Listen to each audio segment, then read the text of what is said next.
Bonjour et bienvenue dans ce dernier cours de la partie en des matières. Nous allons parler de spectroscopie RMN. Alors qu'est-ce que c'est RMN? Qu'est-ce que ça veut dire? Ça veut dire résonance magnétique nucléaire.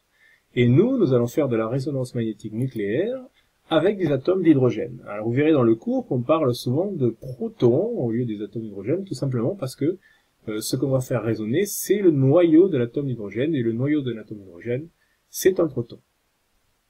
Alors voilà à quoi ressemble un spectre RMN.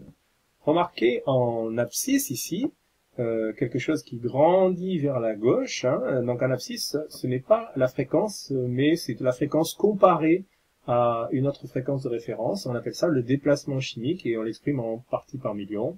Bon, c'est pas très important. Imaginez que c'est une fréquence. Le 0 est ici. Il y a toujours un pic sur le 0 parce que c'est une fréquence de résonance d'un composé particulier. Mis à part ceci, vous voyez des pics. Alors ces pics, quand ils sont simples comme ceci, on appelle un pic, mais quand il y en a plusieurs, comme ceci, on appelle ça un massif. Et ces massifs sont constitués de plusieurs pics. Alors ici, si vous les comptez, vous en avez 4, on appellera ça un quadruplé, et ici 3, un triplé, ce sont des multiplés. Enfin, il y a cette courbe qui monte petit à petit ici, et qu'on verra tout à l'heure, qu'on appelle la courbe d'intégration. Alors, premier exemple concret avec cette molécule et son spectre correspondant. Vous pouvez remarquer que dans ce spectre, nous avons deux pics. Or, dans la molécule, on a beaucoup plus que 2 hydrogènes. On a 3, 3 et 3, ça fait 9, et un 10 hydrogènes. Pourquoi 10 hydrogènes ne font que 2 pics? Parce que certains hydrogènes vont en fait émettre la même énergie, parce qu'ils seront dans les mêmes conditions. On appellera ça des hydrogènes équivalents, des protons équivalents.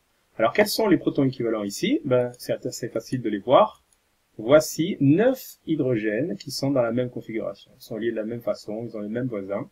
On appelle ça des protons équivalents, des hydrogènes équivalents. Et donc, ils vont émettre tous à la même énergie, sans doute le grand pic qui est ici. Et il y a un autre hydrogène qui est dans une autre configuration, qui va émettre une autre énergie. Donc, deux groupes d'hydrogènes équivalents, de protons équivalents, et donc deux pics. Continuons la même analyse avec cette molécule ici, l'éthanal. Dans cette molécule, nous pouvons voir ici 3 hydrogènes qui sont dans la même configuration, donc équivalents, et puis un qui est tout seul. Donc, deux groupes d'hydrogènes différents, et donc deux pics dans la molécule. Celle du dessous, l'éthanoate d'éthyle, comporte, elle, un groupe ici, d'hydrogènes équivalents, un deuxième groupe et un troisième groupe. Et donc, nous pouvons remarquer sur le spectre, 3 pics, alors des pics ou des massifs, que ces pics se démultiplient quelquefois, on va voir comment tout à l'heure. Alors parlons maintenant de la courbe d'intégration. Cette courbe monte chaque fois que l'on rencontre un pic. Et elle ne monte pas toujours de la même hauteur. Vous voyez ici, H1 est beaucoup plus important que H2. Si on prend une règle et qu'on mesure H1 et H2, on va trouver que H1 est 9 fois plus grand que H2. Alors pourquoi la courbe d'intégration monte 9 fois plus ici que là? Tout simplement parce qu'il y a beaucoup plus d'hydrogènes qui ont résonné à cette fréquence que ici. Ici, on regarde dans la molécule, on retrouve la molécule tout à l'heure, où il y a 9 hydrogènes d'un côté contre 1. Mais c'est normal que la courbe d'intégration monte alors 9 fois plus ici que ici. En fait, vous voyez que la hauteur sur laquelle monte la courbe d'intégration est proportionnelle au nombre d'hydrogènes qui ont résonné pour le pic. Avec la molécule d'éthanal, nous avons deux pics, et vous voyez bien que H1 est plus grand que H2. Donc le nombre d'hydrogènes responsable du pic 1 est plus grand que le nombre d'hydrogènes responsable du pic 2. Si on regarde en détail dans la molécule, on a 3 hydrogènes d'un côté et 1 de l'autre. Et le rapport H1-H2 vaut 3, donc c'est assez clair. Les hydrogènes rouges sont pour le pic 1 et le bleu est pour le pic 2. Avec l'éthanol, 3 groupes d'hydrogènes différents, donc facile à identifier.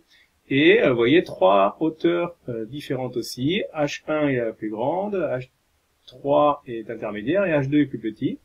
Et les rapports sont 1, 2 et 3, donc c'est assez facile de retrouver qui va avec quoi. Parlons maintenant des pics et des massifs. Faisons un zoom ici sur ce massif, on se rend compte qu'il y a 2 pics, on appelle ça un doublet. Et pourquoi il y a un doublet? Parce que les hydrogènes qui ont résonné à ces fréquences ici avaient ce qu'on appelle un voisin. Sur ce massif ici, on a 7 pics, on appelle ça un septuplé. Pourquoi un septuplet? Parce que les hydrogènes qui ont résonné ici avaient en fait 6 voisins. C'est facile, on enlève un. Alors ici, on a un pic tout seul. On appelle ça un singulet. Donc ça veut dire qu'il n'y avait pas de voisins. Alors dans cette molécule-là, où est-ce qu'il y a un hydrogène qui n'a pas de voisin? Mais c'est celui-ci qui est un petit peu particulier. Les hydrogènes qui sont liés à des oxygènes ou à des azotes n'auront jamais de voisins. Alors qu'est-ce qu'on appelle un voisin? Eh bien, regardez cet hydrogène-là, il a pas mal de voisins, lui. Un voisin, c'est un hydrogène qui est lié sur le carbone d'à côté. Donc l'hydrogène vert, ici, il en a 1, 2, 3, 4, 5, 6. Donc ça donne le septuplet. Et les hydrogènes bleus, ici, ils ont un voisin, c'est le vert. Et donc ça donne un doublet. Pour la butanone, nous avons 3 picots massifs. Alors déjà, nous avons un singulier, ici. Donc un singulier, ça veut dire un groupe d'hydrogène qui n'a pas de voisin. Alors regardons dans la molécule ici. On a ici, regardez, les hydrogènes ici qui sont sur ce carbone n'ont pas de voisin, parce que sur le carbone d'à côté, il n'y a pas d'hydrogène. Donc ça correspond à ce pic-là.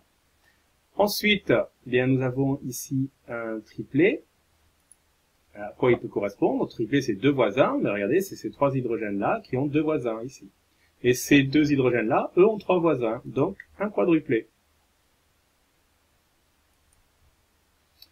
Dans cette molécule-ci, faisons des zooms pour voir un petit peu mieux. Ici, nous avons un triplet, donc 2 voisins. Ici, un quadruplet, donc 3 voisins. Et ici, un singulier, donc pas de voisins. Alors, comment associer tout ceci? Commençons par le singulier, qui n'a pas de voisins ici. Ben, regardez, ce sont les 3 hydrogènes qui sont là. Les 3 hydrogènes qui sont là n'ont pas de voisins. Donc, ils correspondent à ce singulier. Ensuite, qu'est-ce que nous avons? Ben, nous avons les 2 hydrogènes qui sont ici, qui ont 3 voisins. Ben, donc, ça va correspondre au quadruplet. Et les 3 hydrogènes qui restent ont 2 voisins, donc ça va correspondre au triplet.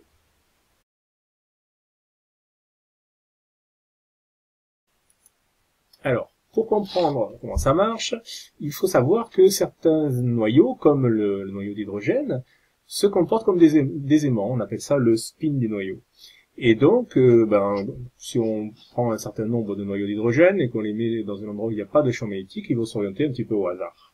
Par contre, si on met un champ magnétique vers le haut, par exemple ici en bleu, ces noyaux d'hydrogène, en fait, le spin des noyaux d'hydrogène va s'orienter de 2 façons possibles. La majorité vers le haut, comme le champ magnétique qu'on impose, mais quelques-uns vont pouvoir s'orienter de façon opposée.